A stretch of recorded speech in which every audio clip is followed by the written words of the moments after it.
Nombre mayor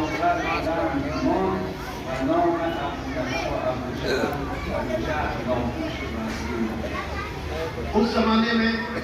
पैगंबर तन्हा थे, अकेले थे, कोई नहीं था, बेकसी थी।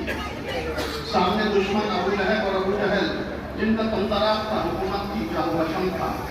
लेकिन अल्लाह के रसूल ने अल्लाह की राह में खालिसाना कदम उठाया और जब तौहीद को बुलंद किया तो अल्लाह ने भी मोहम्मद के नाम को इस तरह बुलंद कर दिया कि आज पूरी दुनिया में मोहम्मद का नाम लिया जाता है और कहीं अबू जहल और अबू लहब का नाम